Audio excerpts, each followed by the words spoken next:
Bienvenidos a todos los asistentes a esta presentación del libro. Para la Universidad CES es gratificante contar con su presencia y para evitar interrupciones les solicitamos por favor apagar o poner en modo silencio sus aparatos celulares para dar inicio al ciclo de presentaciones de los libros de la editorial CES, donde hoy contamos con la presencia del doctor Luis Fernando Toro, autor del libro La conciencia en la perspectiva del humanismo científico. Este espacio, creado para conocer la historia que originó la producción del libro, la investigación que la precedió o la historia misma del autor, tiene como objetivo acercar los textos y autores de la editorial CES a ustedes, sus lectores. En esta ocasión, el texto que abordaremos es una provocadora síntesis de las relaciones entre la fenomenología, el cuerpo de Merleau-Ponty y la neurociencia, el cerebro de Damasio. Anuncia la conciencia como una singular estructura disipativa con el poder de transmutar la materia corpórea y la energía vital en información creativa, asimilada al concepto espíritu. Además, el humanismo científico del que emerge como una prueba de nuestra evolución. El doctor Toro es médico y cirujano de la Universidad de Antioquia. Su año rural lo cumplió en el municipio de Cañas Gordas. Luego ingresó al taller de escritores que fundó y dirige María Escobar Velázquez, su amigo y maestro, con quien aprendió el arcano de la palabra.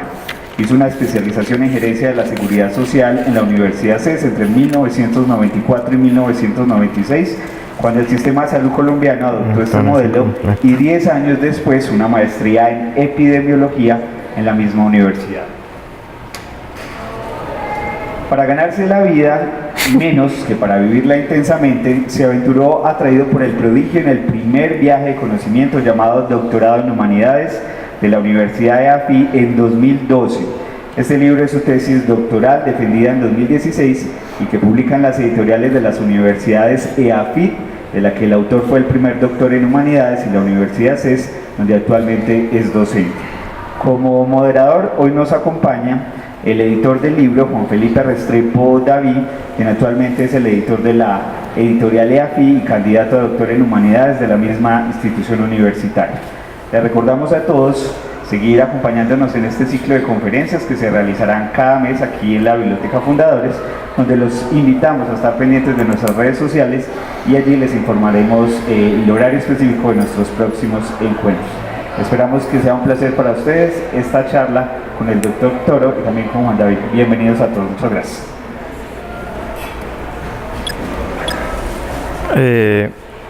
Bueno, buenas tardes, gracias por estar acá, por acompañarnos, para la editorial de la Universidad CES, para EAFIT. Es muy importante esta presentación y sobre todo hacerla en este momento, porque la tesis de Luis Fernando significa varias cosas. Han pasado 2 años desde la sustentación, recuerdo muy bien cuando estuve ahí, y con el pasar de los meses el trabajo se ha consolidado de tal manera que al sol de hoy la tesis de Luis Fernando es la única tesis doctoral que se ha publicado de la universidad, del doctorado en Humanidades, y eso ha implicado primero unos niveles de calidad que puso esta tesis, que aún se están instalando como una medición importante, especialmente por algo. No por los estándares de conocimiento, por aquello que se descubre, por aquello que se demuestra en una sustentación doctoral, por ejemplo, sino por algo que Luis Fernando, digamos, dio un paso adelante y que va a ser como uno de los temas que quiero que reflexionemos un poco, compartir con ustedes, y es la escritura. La escritura como uno de los valores hoy en día actuales, fundamentales de todo proceso académico y de investigación. Hay algo que es como el punto de inicio que desde el título ya se plantea en la tesis de Luis Fernando, y es que las humanidades están invitando constantemente y como un desafío inevitable, aquí ya todo pensamiento tiene que ser planteado como un pluriverso, ¿sí? Como una especie de contrapunto.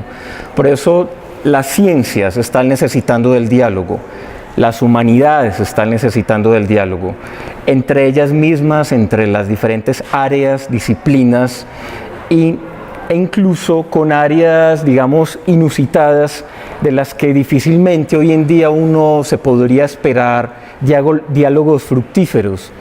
Por eso el título de este libro, que es el título pues también de la tesis, es directamente ya una lanza que plantea una pregunta.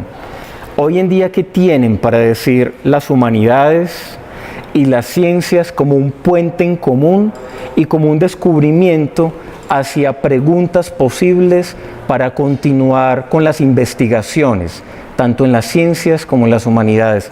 Entonces, esa es mi invitación inicial, Luis Fernando. ¿Por qué plantear la investigación no como una unidad, sino directamente ya como una pluralidad, como un contrapunto incluso de lo que puede ser la conciencia pensada desde el cuerpo y la conciencia pensada desde las categorías tradicionales, quebradas, agrietadas, para poder hoy en día descubrir qué hay de ella, qué queda de ella en nuestra contemporaneidad? Buenas tardes. Para mí es casi que un compromiso, primero que todo de gratitud con ustedes los que están aquí, compañeros, familiares, amigos, incluso de vieja data. Me enorgullece, me satisface enormemente contar con su presencia. Respecto a la primera pregunta que me hace Juan Felipe, es una pregunta que aquí se hace en los términos de una presentación de un libro que ya, digamos, es hecho cumplido, pero que para mí sigue siendo una pregunta abierta, y es, finalmente, ¿qué es la conciencia? Y para empezar por el final, en una de las preguntas que sirven de conclusión de este libro, al cual había que ponerle conclusión, aunque no la tuviera, se refiere a que si todo lo que se sustentó en la investigación, que se documentó en esa tesis, que con ciertas reticencias de algunos de los jurados y casi que aplausos en otros, se aprobó y que hoy en día se encuentra vertida en este libro, es ese mismo humanismo científico. Ese humanismo científico le hicimos analogía con dos aspectos.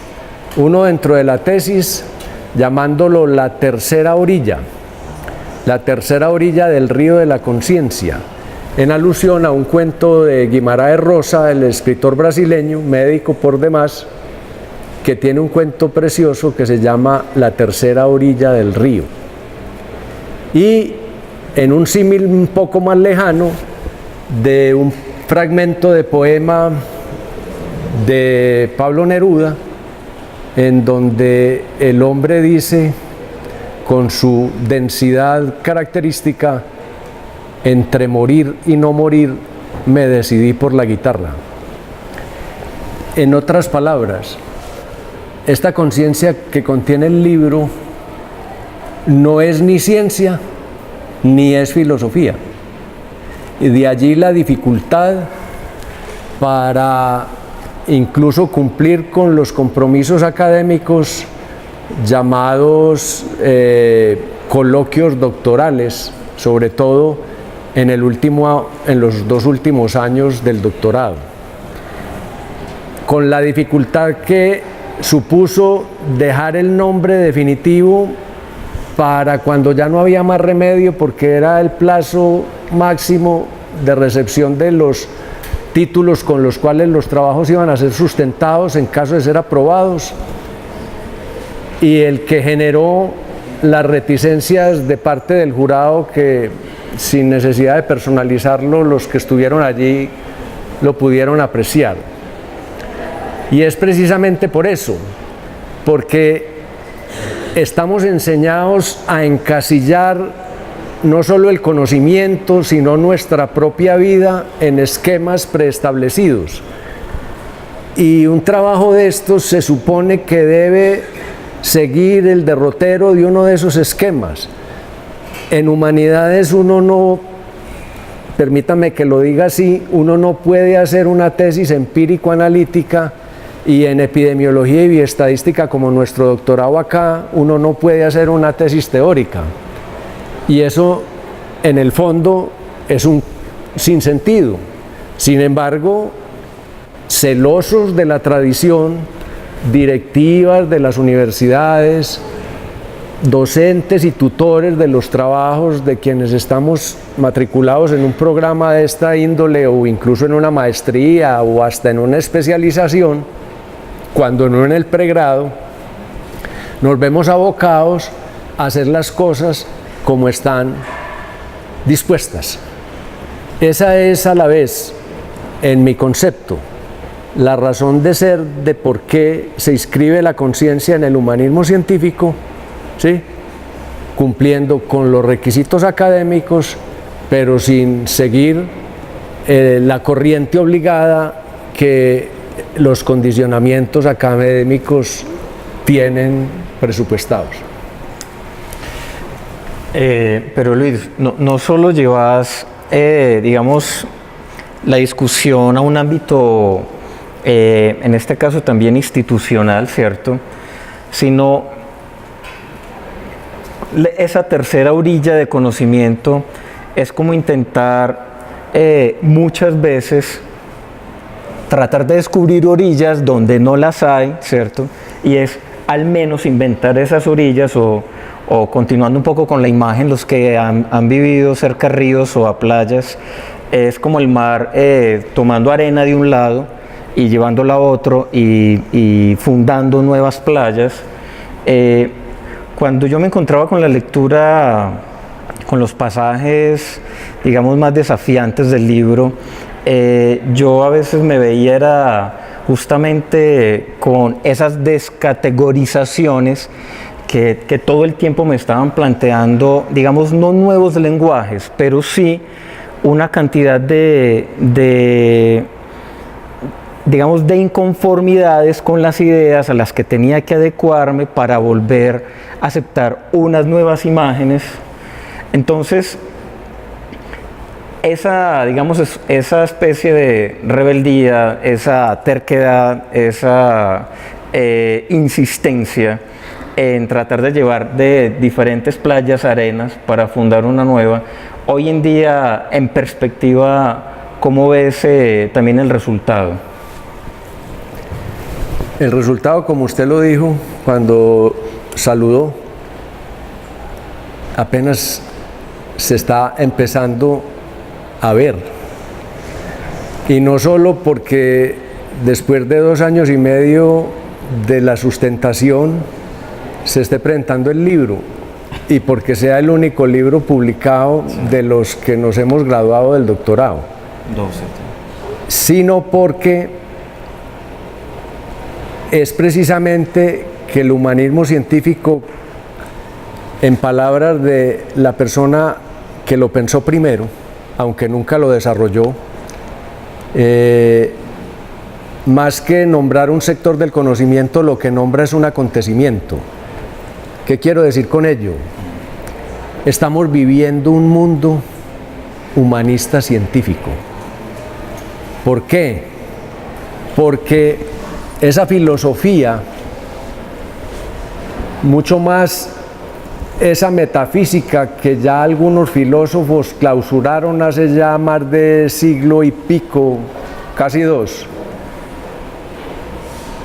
está no tanto acabada, no tanto muerta, como dice o como decía Hawking, el físico teórico recientemente fallecido, sino que ya llegó a un tope, y sobre todo a un tope en la elucidación de la conciencia, en tanto que la ciencia tiene, en palabras de Douglas Hofstadter, uno de los autores que me tocó consultar y estudiar a fondo, autor de Gödel, Escher y Bach hace ya algunas 2 décadas, y en 2006, si mal no recuerdo, de Yo soy un extraño bucle.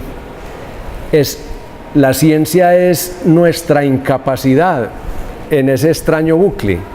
Entonces, la filosofía llegó a un tope y la ciencia no puede explorar esas pequeñas sutilezas del mundo cuántico y ponerlas o conectarlas con lo que hacemos como seres humanos en la realidad, es decir, nuestros sentimientos, nuestros apegos, nuestros intereses, lo que llaman genéricamente los filósofos la agencia humana.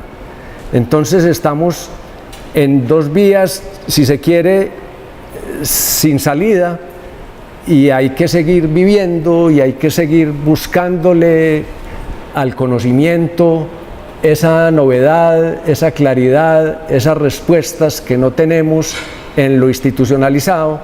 Y no es que nosotros lo hayamos inventado, sino que el humanismo científico nos proporciona el medio, ¿sí?, para hacer precisamente esa elaboración de nuestras propias vidas, que finalmente eso es lo que uno termina haciendo. Coge todo lo que ha acumulado como experiencia, coge lo que va adquiriendo como conocimientos en la academia y los vuelve, ¿qué? Los vuelve uno en vida. Eso es esa conexión de este cuerpo propio, fenomenológico, de este cerebro propio, físico, de esta conciencia en la dimensión casi que recóndita mía, lo que en relación con el mundo hace ese humanismo científico una experiencia vivida y por ende diferente en cada uno de nosotros.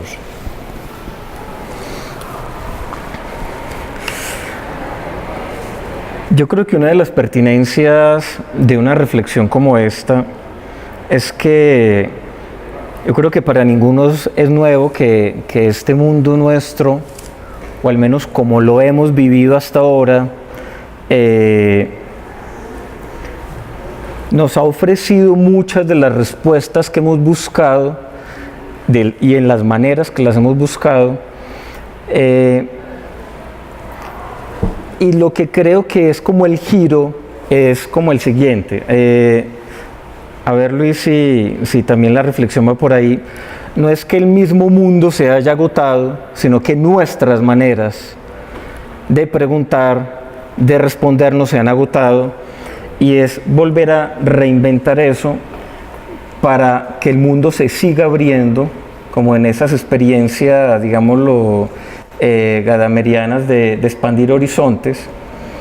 Y justamente uno de esos caminos, como lo decía al inicio, es plantear este tipo de contrapuntos: humanismo, ciencia, y por qué no también humanismo, ciencia, arte. No contrapuntos solo como binomios, sino incluso como trinomios, y llevarlo incluso más allá, a relaciones incluso más allá del arte.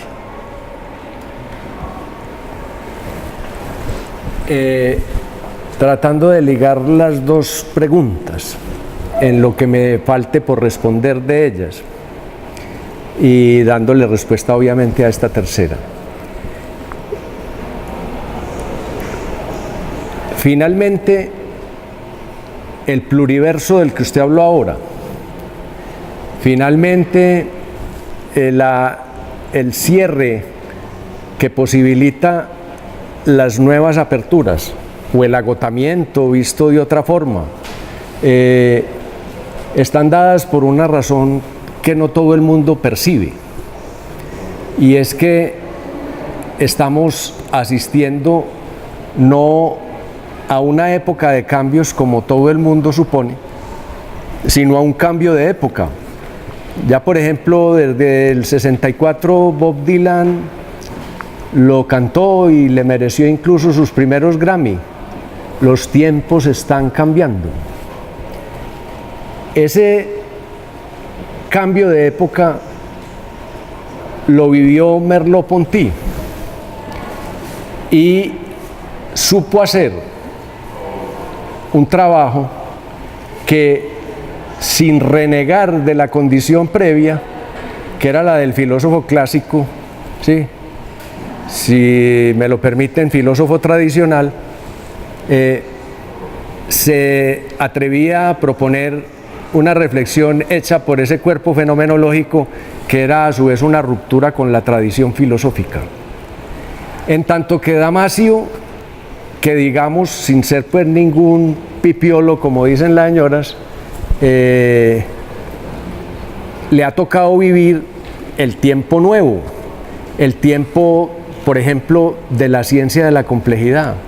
Y ahí de paso me apuro a decir que no es que haya ciencias de la complejidad o que la ciencia de la complejidad sea un nuevo territorio científico, no, es que la ciencia de este tiempo necesariamente tiene que ser de la complejidad, porque esa conciencia, llámese humanista científica o llámese como se quiera, de nuestro tiempo llegó a la complejidad. Es decir, el mundo de hoy ya no es un mundo cierto, ya no es un mundo seguro, ya no es un mundo absoluto en ninguna vertiente, es un mundo que, como el mismo Hawking logró, ese sí demostraba, así fuera teóricamente, logró demostrar, en vez de un universo puede uno hablar fácilmente de 10 a la 400 universos, y en vez de hablar de las 3 dimensiones, sí, alto, ancho, profundo, o si se quiere con el espacio-tiempo de 4 dimensiones, hay 11 dimensiones arrolladas sobre sí mismas, que por eso no nos permiten ni siquiera auscultarlas con los más finos instrumentos de los que disponemos en la investigación, y entonces nos encontramos viviendo nuestras vidas en una transparencia,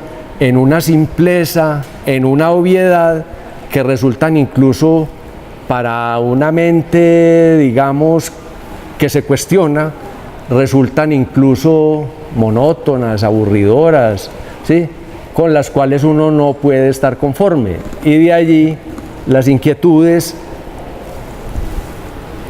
que de otra forma no se pueden trabajar, porque como dije ahora, no solo no soy filósofo, no solo no soy científico, sino que mucho menos soy ningún artista. Entonces, cada uno de esos tiene su mecanismo, digamos, de realización, o si se quiere, de fuga de esa realidad en caso tal de que no fuera muy agradable, pero yo tengo que valerme de las herramientas de las cuales dispongo, que son el conocimiento existente, ¿sí?, de un bando, del otro bando, y de los trabajos de los artistas, sobre todo de los poetas, pues, que son los que más fácilmente puedo digerir, porque yo ni siquiera he tenido la posibilidad, pues, de estar en contacto con las grandes obras del arte universal, y mucho menos en viajes de estudio e interiorización de esas obras, a lo sumo viéndolas ahí, cualquier 1000 o 2000 obras en un día de observación apresurado. Yo no sé, a mí se me hace que cuando una propuesta como esta se inscribe en una apertura de conocimiento, yo creo que la prueba de fuego, o una de las pruebas de fuego, y ahí es donde se han quemado muchos postulados científicos, cientificistas, humanistas, es en la moral. Es cuando el giro se lleva a los planteamientos morales. Es decir, finalmente en este mundo de la vida que vivimos, una propuesta como estas que tanto nos mejora o que tanto nos complica las estructuras morales y los fundamentos y prejuicios éticos con los que convivimos. ¿Cómo abordaste, digamos, esos vacíos o digámoslo también, ¿por qué no las llenuras éticas y morales de Merleau-Ponty y de Damasio cuando se trataba de establecer esos sistemas que ellos estaban argumentando?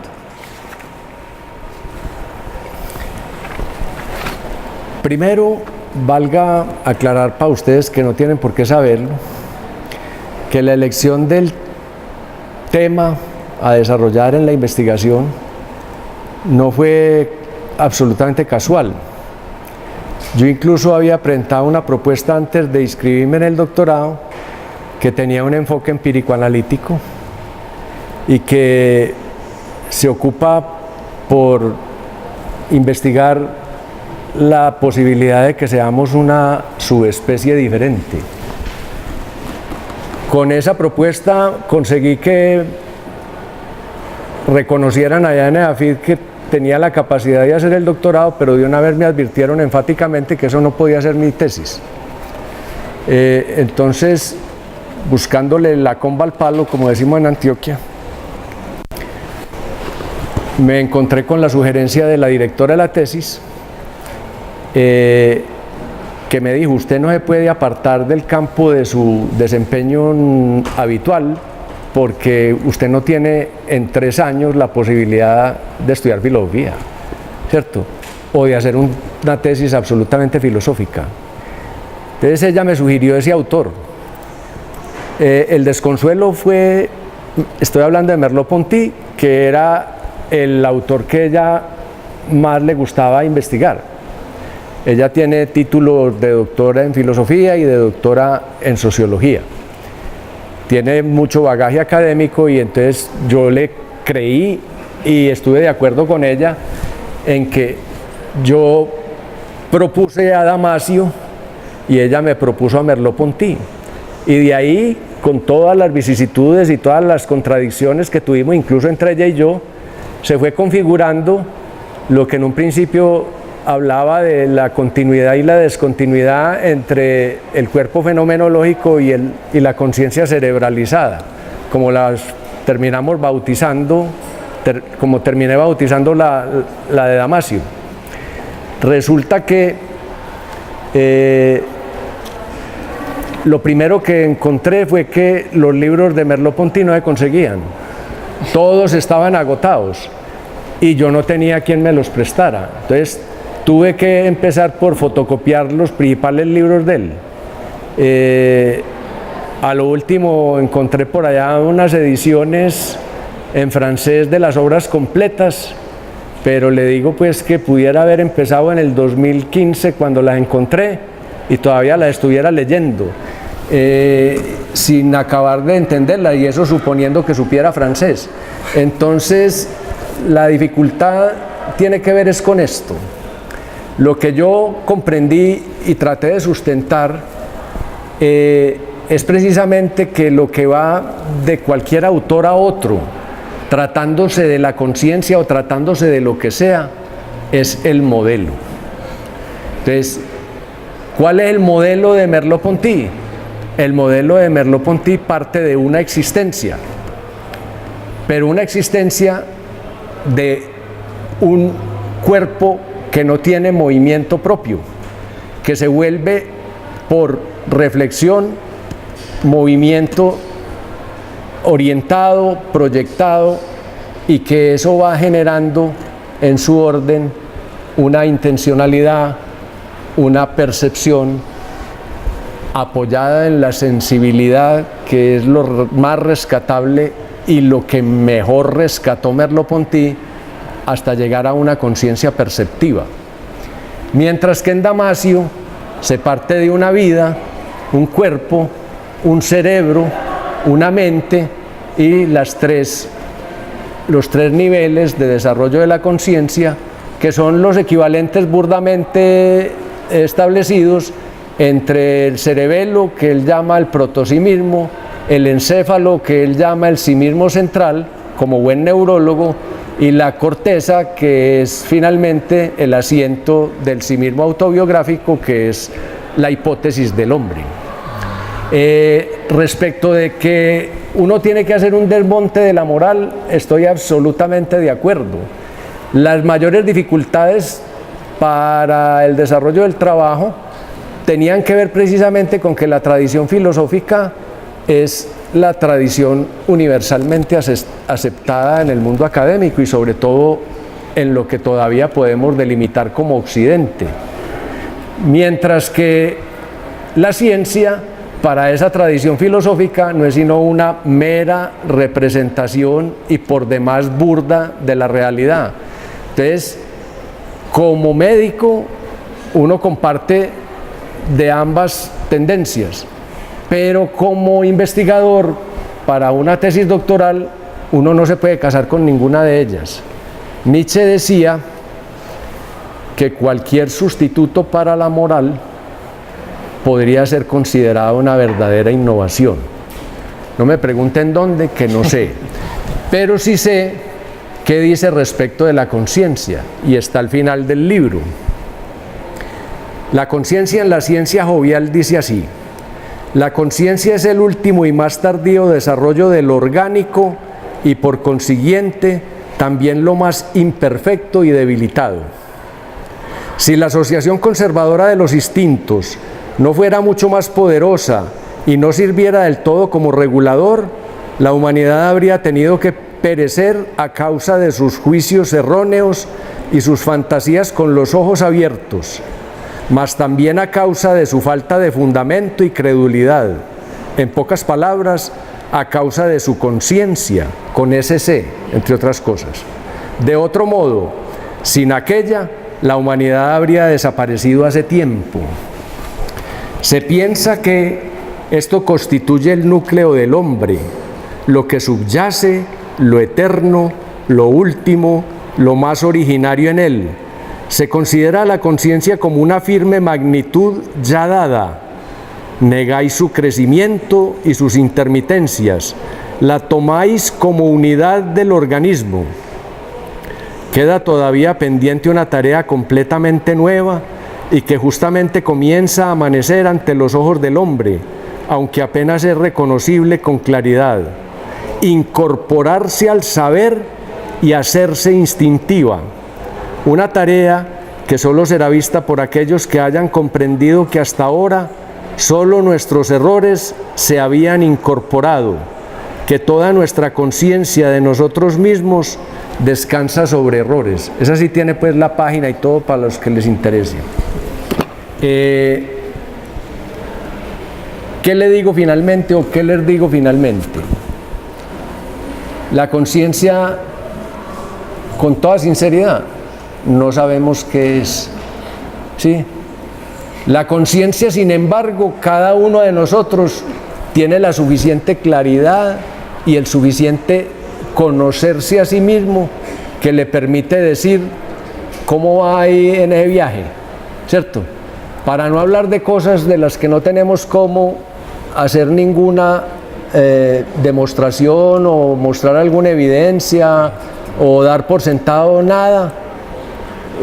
Yo simplemente les digo que estamos empezando, como al principio, estamos empezando a conocernos, estamos empezando ya no a estar situados en el mundo, sino a movernos en el mundo con autonomía, ¿cierto? Con la suficiente creatividad, entendiendo esa creatividad como la posibilidad que nos brinda, de un lado, la incertidumbre y del otro lado, la ignorancia acerca de lo que toda la vida nos han dicho que somos, pero que no estamos seguros de que sí seamos eso, como dice Nietzsche. Yo quiero retomar ahí donde exactamente dejaste, porque es una de las como de las inquietudes que más quisiera poner sobre la mesa, y es lo siguiente. La tesis de Luis Fernando ofreció, digamos, a ver, como para decirlo concretamente, nos puso el dedo en la llaga, porque en nuestra tradición universitaria, pues no solo latinoamericana, que es bastante hispánica, sino tradición europea, nuestro norte siempre ha sido el fundamento de certezas, ¿cierto? Yo creo que el siglo XX, con nuestras guerras, con el arte, con los constantes diálogos agresivos, complejos, crípticos, también de la filosofía, nos dijo, no, el camino de la certeza sabemos ya a dónde nos ha conducido. Debe ser justamente el camino de la incertidumbre el que nos permita poder dialogar.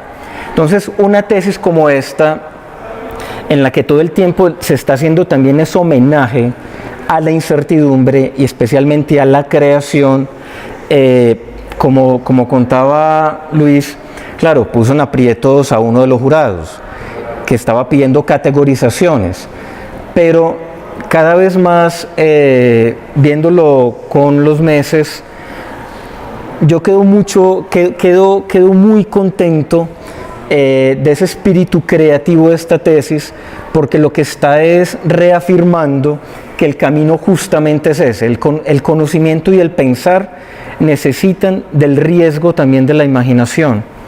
Y a lo que quiero ir con todo esto es que la escritura de Luis Fernando no es una escritura que solamente informa, que presenta, digamos, un resultado de una investigación, sino que asimismo es una escritura que quiere pensar. Por eso es una escritura también que se permite el misterio, se permite el secreto, y sin duda alguna es la literatura la deudora de ese tipo de espíritu. Entonces, yo creo que sea el área que sea, me parece a mí, y en eso pues creo que también siendo muy arriesgado, si la investigación prescinde del espíritu creativo de la escritura, creo que estamos haciéndole homenaje a un tiempo pasado que ya sabemos que nos condujo más a caminos cerrados y laberínticos que a aperturas. Entonces, yo quiero que nos cuentes un poco por qué también en todo momento hacerle un homenaje a la creación en la escritura, aún tratándose de una investigación doctoral que pedía, digámoslo, sentidos abiertos y no secretos, por ejemplo. Quiero decir primero, para responder, que está claro, la creatividad pues no es privilegio mío, ni de los que escriben así. La creatividad es sobre todo hablando de la creatividad humana, es precisamente la posibilidad que nos da el cambio de época, porque esas conciencias previas, la de Platón, la de Descartes, la de Hegel, la de Heidegger, la de Husserl, etc., son unas conciencias universales, son los desarrollos teóricos casi que inmodificables por ningún autor. La prueba está que desde principios del siglo pasado hasta la fecha no hay ningún trabajo filosófico que aborde la conciencia en su integridad. Por el otro lado, la ciencia, ya lo dijimos, de nuestro tiempo es la ciencia de la complejidad, y el pionero de esa ciencia se llamó Ilya Prigogine, o Prigogine, o como lo quieran leer, un físico, químico, ruso, nacionalizado en Bélgica y un ciudadano universal, premio Nobel además, que investigó toda la vida los estados alejados del equilibrio. Y entonces el hombre tiene un símil muy bonito que para mí toda la vida ha sido muy elocuente, y es que cuando el tiempo era reversible, es decir, cuando las cosas para adelante eran lo mismo que para atrás, ¿sí?, la materia era ciega. Pero con la irreversibilidad del tiempo que él demostró físicamente, la materia había visto. Y entonces él dice que de ese cambio lo que queda para usufructuar es la creatividad humana. No lo sé decir con sus propias palabras, pero lo que sí sé es que también advierte que no nos debemos sentir pues como las últimas Coca-Colas del desierto, porque esa creatividad humana es un rasgo común en todos los niveles de la naturaleza. Entonces el ejemplo que yo le pongo a los estudiantes o cuando me toca explicar estas cosas es la creatividad de una cepa bacteriana para generar una resistencia a un antimicrobiano de última generación que llevó décadas investigar, y las bacterias al mes o a los 2 meses ya están haciendo gárgaras con el antibiótico nuevo. Entonces esa es más o menos la creatividad de la que estamos hablando. En resumidas cuentas, el hombre anterior de esas filosofías de la conciencia generales, que como les digo yo son tratados casi perfectos, por lo menos a los que no hay nada que agregarle, eran para el hombre situado. En cambio, estas conciencias, la singular en devenir que se desprende de la reflexión corpórea, porque el cuerpo es de cada uno, de Merleau-Ponty, o las del sí mismo autobiográfico de Damasio, son conciencias para un hombre que está descolocado. Y el hombre descolocado es el hombre creador. Y usted toca un punto clave para los que se lamentan de que es que no se enseñan humanidades, que las humanidades, desde principios del siglo pasado ya Husserl estaba diciendo de las crisis de las ciencias humanas. Hace un año largo invitaron en EAFID a un profesor de Stanford, literato, filósofo, fenomenólogo, el hombre pues un súper experto en la materia, hablando precisamente de la supervivencia precaria de las humanidades. Y él señalaba 2 cosas. Primero, que el principal problema era creer que las humanidades han acompañado siempre al hombre, cuando no tienen más de 200 años. Segundo, que se les dio por pensar que eso era ciencia, y eso no es ciencia, ¿sí? Y tercero, conclusión de las 2 premisas anteriores, quedaba la propuesta que él hacía para los que están ahí instalados en esas humanidades, que no era que se les hubiera acabado la chanfaina, que no era que ya no tuvieran nada que hacer, no tuvieran nada que opinar, sino que se podían dedicar a la contemplación secular. Entonces, para contemplar secularmente el mundo, eso no tiene uno que ser filósofo, ni tiene que ser doctor en humanidades, ni nada de esas cosas. Eso nos compete a cualquiera, está en las posibilidades de cualquiera. Por eso la escritura no es o no debe ser entendida como un rasgo propio de una manera de investigar y de divulgar los resultados de la investigación. Llámese escritura para investigación teórica o escritura para investigación empírica. La escritura es la manera como cualquier investigador debería poder presentar sus trabajos a la comunidad científica, a la comunidad en general, ¿sí? Y qué mejor manera de seguir siendo humanista, aunque uno trabaje en epidemiología y metodología de la investigación empírica, que escribiendo como uno escribe, ¿cierto? No hasta el más íntimo reducto de su originalidad uno no lo debería sacrificar, ¿sí? O por lo menos no lo debiera hacer tan espontáneamente, tan inocentemente, en aras de que cumpla con unos parámetros establecidos para uno u otro tipo de divulgación de esas investigaciones.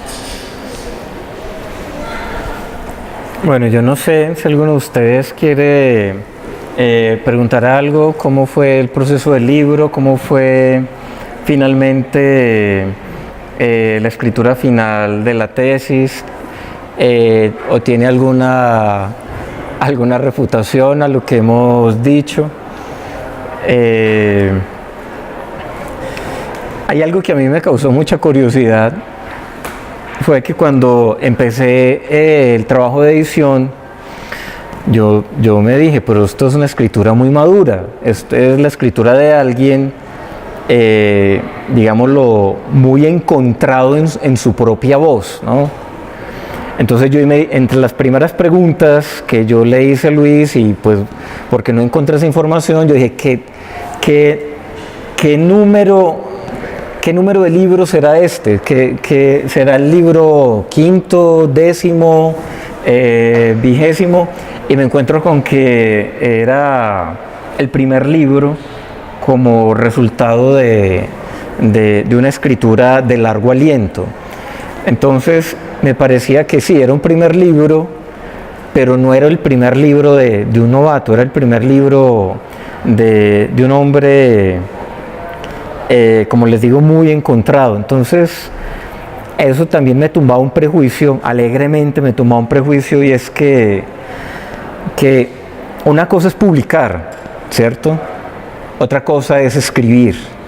A veces esas dos actividades se juntan, a veces no. Entonces me pareció que ante todo con Luis estaba frente a un escribano, ¿sí? Yo creo que eso es lo que se puede encontrar incluso más allá de las mismas ideas o de ciertas dificultades conceptuales. Lo que hay es un tremendo estilista, y eso te lo dije desde el principio, y quisiera, como para ir terminando, también que nos contaras cómo van los proyectos de escritura, Luis. Lo de la invitación a preguntar, a refutar, a todo eso es en serio, hasta para los recién llegados.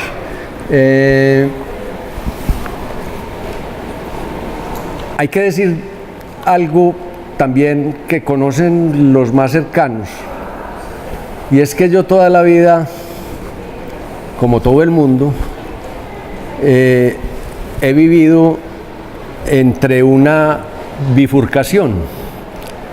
Primero fue de si me dedicaba a la medicina o me dedicaba a la literatura. Finalmente perdieron las dos. Dejé de ser médico asistencial y también dejé de escribir, digamos, literariamente. Resulta que con ninguna de las dos me estaba ganando la vida, y eso sale siendo lo más importante. Entonces, mire dónde va la cosa. Soy ahora docente, una actividad muy respetuosa que yo hago con mucho cariño, que me genera satisfacciones, pero que me causa esfuerzo y dificultad, porque es que ser docente no puede ser una cosa así como sin ton ni son. A eso hay que meterle trabajo y hay que meterle disciplina y mucho esfuerzo la mayor parte del tiempo. Y por el otro, también renunciar del todo a ese placer que reportaba la escritura. Tuve que sublimarlo, así lo digo, sin que suene pues como muy mística la cosa, al punto de, en vez de hacer novelas y cuentos que están por ahí todavía en veremos, hacer libros de este tipo. Entonces, ya con este van, aunque hay unos de menor calado, Ahí he escrito El tiempo hoy es otra cosa, en compañía con Mauricio Taborda, el profe de Humanidades, que se consigue como fascículo. Entregamos a la editorial, pero se resolvió más bien no sacarlos en pequeños fascículos, sino sacarlos en tomo. La salud hoy es otra cosa, en donde planteamos que hay suficientes elementos para hablar de una ciencia de la salud, ya no de medicina, de odontología, de veterinaria, de todas las ciencias de la salud, sino de una ciencia de la salud. Están los libritos de poemas que eran los deliquios casi que de juventud, alguno de ellos publicado por el C, se consigue aquí, se llama Conjugación. En el libro de la tesis, en este libro de la conciencia que estamos presentando hoy, hay varios de sus poemas, incluso uno que con él quisiera cerrar, que está al final.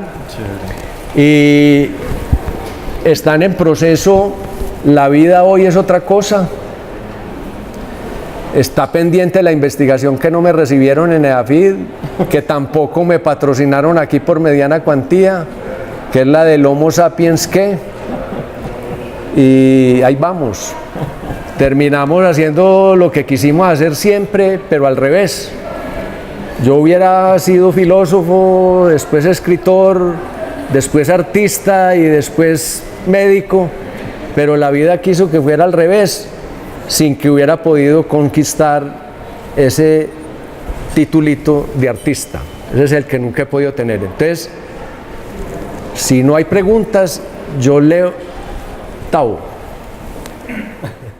Pues hombre, lo primero, pues darte las gracias por invitarme a este evento tan interesante. Y de verdad que te felicito porque veo que después de algún tiempo estás encontrando exactamente la resonancia que has querido encontrar mucho tiempo. Y espero que mi pregunta no vaya a ser tan inferior a la importancia del tema. Pues, pero no me vaya a corchar. No. En medio de mi ignorancia yo quiero preguntarte algo y es con respecto al público objetivo de este libro, de esta tesis, en vista de todo lo que ha mencionado de la inercia en la que todos estamos inmiscuidos, la mayoría de nosotros, y me incluyo, en la certidumbre de todos los fenómenos que vivimos en el día a día cada uno de nosotros, y lo que nos gusta es la certidumbre y no tanta ciencia de la complejidad, ni tanto cosa abstracta. Reconozco que siempre que hablo con vos y desde hace mucho tiempo me tengo que concentrar porque tu inquietud siempre me abstrae y me hace perder, pues uno no puede espabilar porque se pierde ante la profundidad de los conceptos de Nando. Entonces, en ese orden de ideas, ¿qué prerequisitos se tendría que reunir para usufructuarse de este libro ante los cambios de épocas, como mencionaba Mandolito y todo eso, los conceptos, las necesidades de hoy en día, obviamente, del humanismo científico, etc. Pues para no enredarme más, ¿qué se necesitaría? ¿Quién se puede beneficiar de este Qué maravilla de pregunta. tan profundamente? ¿Y qué grave temporalidad tiene pues, este Pregunta muy, no solo pertinente, sino muy inteligente. Y gracias por hacerla. A ver, me ponen en una situación difícil. Decir aquí alegremente que ese libro es para que lo lea cualquier persona estaría siendo engañoso, pues. Pero tampoco es un libro que no lo pueda entender ninguno de los que está aquí. Y hablo conociendo a muchos, al menos en parte. ¿Por qué lo digo? Porque los aspectos, digamos, más abstrusos, más elaborados, ¿sí?, se presentan precisamente de manera que uno los, si me permiten el término, los desmitifica. Los otros que son, digamos, de conocimientos, producto de investigaciones de muchos años y en campos muy especializados, como por ejemplo la física, uno se los acerca a la gente con palabras, digamos, del uso habitual. el estilo termina siendo de pronto, y lo admito, generador de mayor dificultad a veces que los conceptos filosóficos, que las hipótesis y teorías científicas, y que la fusión que hacemos de todo eso en otra cosa distinta, que es ese humanismo científico del que hablábamos al principio. Entonces, obviamente que todo pasa por lo que uno, con lo que uno resuene, lo que a uno le interese. Eso que usted está comentando, que se origina cuando hicimos aquí la especialización hace ya más de 20 años, es precisamente lo mismo que en ese entonces, cuando estaba muy aburrido en la clase, me ponía a escribir, ¿sí? Y al final les leía brevemente. Es decir, es parte de lo que uno ha sido, pero lo que uno ha sido no es ajeno a lo que hemos sido todos los que estamos aquí, con unos compañeros, con otros amigos, con otros familia, ¿sí? Es decir, es producto de la misma vida compartida con todos. Entonces, todos los que están aquí, por ejemplo, pueden perfectamente leer este libro, ¿cierto? Cuando uno lo hace con un interés académico, les voy a contar anecdóticamente la última discusión, porque fue tal vez la mayor discusión con la directora de la tesis. Fernando, es que si vos insistís en presentar el tal humanismo científico, lo que vas a conseguir es que no te aprueben la tesis. Y yo le contesté, y lo decía con conocimiento de causa. Ya había pagado los millones de pesos que había tenido que pagar por esa matrícula. Y le dije, si no me la aprueban, es problema de ellos. También estaba siendo ahí medio fafarachero, porque obviamente era un problema mío también. No poderme graduar, ¿sí? No hubiera tenido ni siquiera con qué acabar de pagar todo lo que me tuve que enculebrar para poder terminar el doctorado. Entonces, uno va transando, y lo mismo haría el lector. Y por fortuna hoy se lee como se lee el hipertexto en la red, ¿cierto? Usted entra y mira un párrafo, entra por allá y lee otro párrafo, compra un libro, lee el resumen, lee la introducción, lee el índice, ¿sí? Lee un capítulo del que más le llamó la atención, o no lee nada, ¿cierto?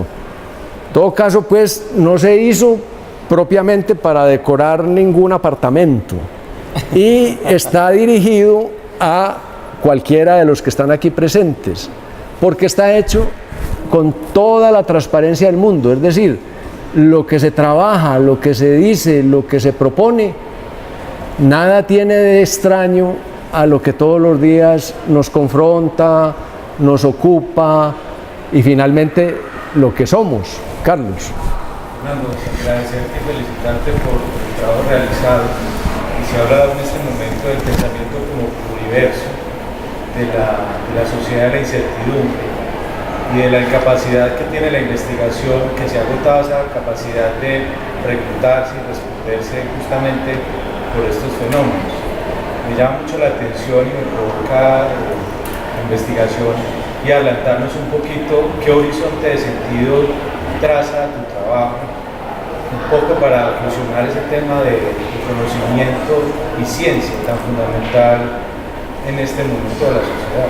El horizonte de sentido, que es, digamos, el móvil de Merleau-Ponty, ¿cierto? En su propuesta de esa conciencia perceptiva, yo lo asumo como esto, Carlos. Todos finalmente ya tenemos incorporado un conocimiento. Es más, eso que decimos a veces tan fácilmente, de que es que los pelados de hoy nacen sabiendo chatear o manejar un smartphone, y es verdad.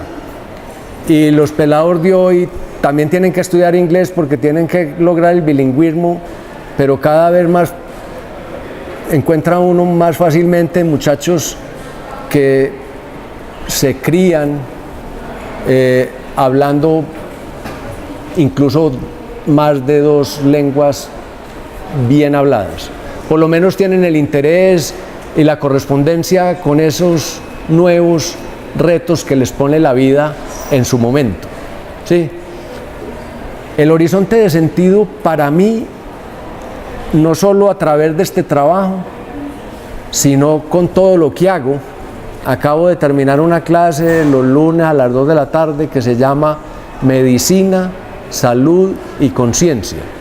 La primera materia electiva para estudiantes de medicina de quinto y sexto semestre, generada a través del Departamento de Humanidades. Porque curiosamente, y no lo digo con ninguna ironía, el único doctor en Humanidades de esta universidad no es profesor del Departamento de Humanidades. Esa es la paradoja de nuestro tiempo, y ese es precisamente el horizonte de sentido mío, que no nos debemos instalar ni en la ciencia llamada puramente cientificismo, ni en la filosofía como al estilo del mismo Merleau-Ponty, de que había 2 categorías de seres humanos, los filósofos y el resto. ¿Sí? Yo lo que salgo diciendo y sigo buscando es que cada uno terminará siendo su filósofo de cabecera. Y por otro lado, hoy en día no es posible sobrevivir, es una estrategia de supervivencia estudiar, es decir, conocer desde el otro punto de vista. ¿Cómo sintetizo yo y cómo sintetizaría cualquier persona eso? Haciendo las 2 cosas con la mayor espontaneidad, si se quiere, con la mayor naturalidad del mundo, porque ese es el mundo que estamos viviendo. No es gratuito que terminemos así. Entonces voy a leer ese pedacito del final, respondo las 5 preguntas de la que hubo José. Dele. ¿Seguro? Bueno. ¿Qué hubo, Marcelo? Pregunta ahí como de color, accesoria a la cosa. ¿Cómo fue el asunto de la diagramación al escribir y qué pasó ya luego en la editorial? Si alguien lo notó o no, fue el diálogo. El editor, que es tremendo editor, ahí donde lo ven, ni siquiera se la pilló. Está la tesis original en hojas de tamaño carta, escritas en Word, tamaño de fuente 2, etc. Tenía justificación por las 4 márgenes. Cualquier observador lo miraba y lo daba por hecho, pero no tenía en el computador la justificación de la margen derecha. Estaban trabajadas con la margen izquierda. Esas 220 páginas, incluidas las citas largas que hay que transcribirlas a la letra, estaban hechas de manera que los renglones tuvieran el mismo número de caracteres. Eso es un esfuerzo solo apto para maníacos. Eso no es para personas normales.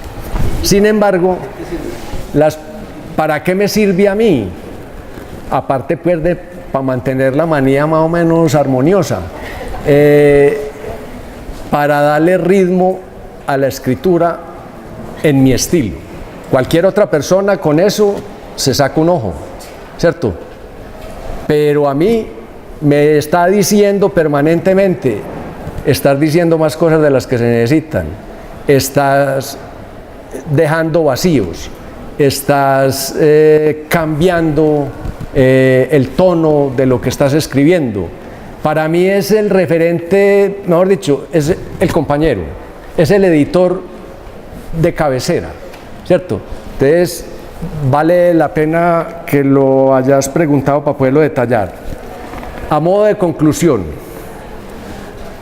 si Hawking teorizó físicamente, sin verificación aún, que el universo se crea a sí mismo en un equilibrio perfecto entre la zona de las dimensiones máximas, que es ese cosmos que él trabajó, y la zona de las dimensiones mínimas, que es ese mundo cuántico que Prigogine trabajó, solo posible mediante el poder atractivo de la gravedad, y que por eso existimos, ¿será que el amor, quizá la única fuerza todavía inmaterial, con un poder de atracción análogo al gravitatorio, suscita la armonía necesaria entre la zona de las dimensiones medias, esta en la que estamos nosotros aquí, y la zona de las dimensiones mías, que son las de las conciencias, para que la conciencia se cree a sí misma? Si asumimos con Bhagwan, el maestro de la sabiduría hindú que lo echaron de Estados Unidos en la época del hipismo porque estaba degenerando la sociedad estadounidense, que el conocimiento es el pasado, los recuerdos, la acumulación, lo poseído, y que la experiencia solo puede ser comunicada a los demás en forma negativa. No puedo decir lo que es, pero puedo decir lo que no es. Será preciso innovar, olvidar, liberar, dar y en otro sentido inspirar y no persuadir, hacer y no solo hablar, ser uno atraído por y no ir en pos del prodigio todo para vivir. Y ahí está la cita para el poema. Si la conciencia es en verdad la más reciente estrategia de supervivencia, según lo pensó Nietzsche, lo comprueba Damasio y lo ampliamos nosotros, y ello es producto de nuestra descolocación, debilidad para el filósofo, humanidad para el científico, ¿será esa la razón por la que preferimos el anacronismo a la anticipación, polos entre los que oscila la conciencia externa del tiempo y permanecemos atrapados en la visión del mundo? Si es tan inclusiva la fenomenología de la percepción de Merleau-Ponty, como extraño el bucle de realimentación de Hofstadter, si la razón va a la saga de la realidad y la incertidumbre signa el orden emergente, ¿será que no vivimos en una época de cambios, sino que vivimos un cambio de época? Que lo que con este estudio fundamos teóricamente como el humanismo científico devino, conciencia de los tiempos. Si lo registrado aquí es en definitiva compatible con lo que devinimos, ¿no será que la respuesta a la pregunta de investigación, que era esta: ¿qué es lo que evoluciona? ¿El conocimiento que vamos teniendo de la conciencia o el conocimiento que la conciencia va teniendo de sí misma? Es simplemente si evolucionamos. Y el para vivir es el poema. Para vivir. Me resisto a la nostalgia. Son tantas las cosas que suceden ahora, tan variable el escenario y singular el goce, que prefiero la lábil certidumbre de este instante al amor inagotable por lo que ya no existe. Vivir es olvidar. La naturaleza se seguirá prolongando en la memoria, aunque la remembranza se agote con ser hombre, tal como prosigue aquello que no tiene posesión ni dueño, ajeno a la ilusoria propiedad humana. Hasta la lealtad cesa con la muerte. El mañana es posible por el cambio, igual que la opción, la pasión y la esperanza. La certidumbre y el riesgo configuran el sino de los tiempos. Hasta las pérdidas no son más que rachas de la suerte a sotavento. Mientras quede algo por hacer, siento que evocar me apega, que apegándome suplo la vida con humano sufrimiento. Me niego a celebrar, que así sea en lo grato, quedándome me excluyo. Muchas gracias. José. A ver, en primer lugar, yo quería felicitarte por la publicación y me parece muy importante haber venido y haber asistido a una presentación que es definitivamente relevante en el campo de las humanidades. Desde mi punto de vista, y como bien lo sabes, yo he trabajado el arte contemporáneo el arte contemporáneo hoy vive desde esa conciencia perceptiva. Entonces, ese horizonte de sentido descrito por Nello Ponti es lo que encontramos en las obras de arte contemporáneo, es descubrir que algo va más allá de lo pictórico, de lo evidente, y ir hacia la profundidad, hacia ese horizonte de sentido, ese llegar a tener conciencia de lo que es en una obra de arte.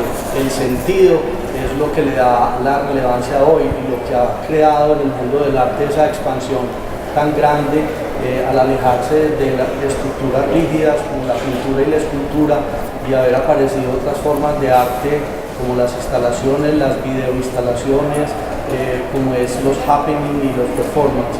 En todas esas cosas el horizonte de sentido es muy importante gracias a devolverle al hombre esa búsqueda del sentido en cada una de estas cosas, y eso se hace a través de la conciencia. Y sirva como colofón para decir finalmente que por más que uno esclarezca si es que lo logró o lo ha logrado hasta ahora, por más hipótesis que se demuestren en el campo científico, por más constataciones que se logren en otras esferas, definitivamente la conciencia es como el cuerpo fenomenológico opaca. Acabo en la clase que les mencioné de Medicina, Salud y Conciencia de hoy, hablar precisamente de la opacidad del cuerpo. ¿Por qué? Porque es que todo nos parece tan obvio, todo nos parece tan claro, todo nos parece tan acabado, ¿sí? Que no nos quedan siempre sino dos caminos, ¿cierto? El de los buenos y el de los malos, como en las películas de pistoleros, o como cuando uno estaba niño y jugaba a policías y ladrones. Muchas gracias y será hasta otra oportunidad. Gracias, hermano.